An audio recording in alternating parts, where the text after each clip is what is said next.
देश के स्वतंत्र होने के बाद ना हमने कोई सपना संजोया था, ना कोई लक्ष्य तय किया और न ही राष्ट्र निर्माण की कोई नीति बनाई। बिना नीति कर हम बड़े बड़े उद्योग इत्यादि लगाने व वैज्ञानिक स्तर को बढ़ावा देने में व्यस्त हो गए।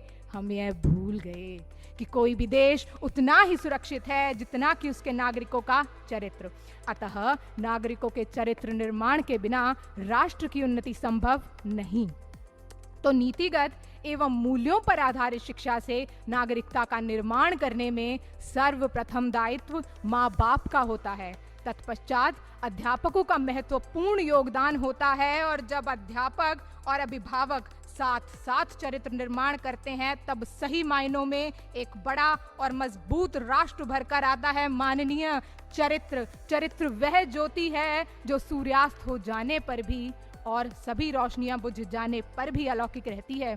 हमारी राष्ट्रीय शिक्षा नीति 2020 का उद्देश्य भी स्कूली और उच्च शिक्षा में परिवर्तनकारी सुधार लाना है और इस प्रकार भारत को एक वैश्विक ज्ञान महाशक्ति के रूप में आकार देना है। यह इसलिए भी जरूरी है क्योंकि भारत की 40% आबादी 18 से 35 वर्ष की आयु में है और ये महत्वपूर्ण है कि उन्हें उचित शिक्षा दी जाए ताकि वह अपने क्षेत्र में विशेषज्ञ बन सके और इस प्रकार राष्ट्र निर्माण में अपना योगदान दें।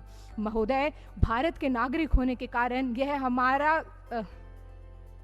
हमारा कर्तव्य है कि हम भारत की विरासत और संस्कृति के प्रति जागरूक हों। इसीलिए युवाओं को राष्ट्रीय एकता को बढ़ावा देने में भाग लेना चाहिए। हमारे तो शास्त्रों में भी कहा गया है, एकयम बलम समाजस्य तत् अभावे से दुर्बलः तस्मात् एकयम प्रशसन्ति दृढ़म राष्ट्र हितैषिणः।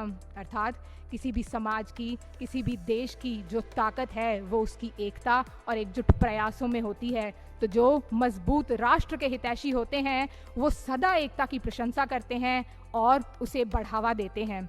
राष्ट्र के हितों को सर्वोपरि रखते हुए यही एकता देश की हर संस्था के प्रयास में होनी चाहिए। आज जब अमृतकाल में देश अपने लिए असाधारण लक्ष्य तय कर रहा है, दशकों पुरानी समस्याओं के समाधान तलाश कर एक नए भविष्य की ओर अग्रसर है, तो ये जो सिद्धि है, ये सिद्धि सबके साथ के साथ ही तो पूर्ण होगी। हम सबको मिलकर लक्ष्य तक पहुंचना होगा। जेम्स ब्राइस के शब्दों में, देशभक्ति केवल झंडा लहराने में नहीं बल्कि इस प्रयास में है कि देश सही भी हो और मजबूत भी। धन्यवाद। जय हिंद।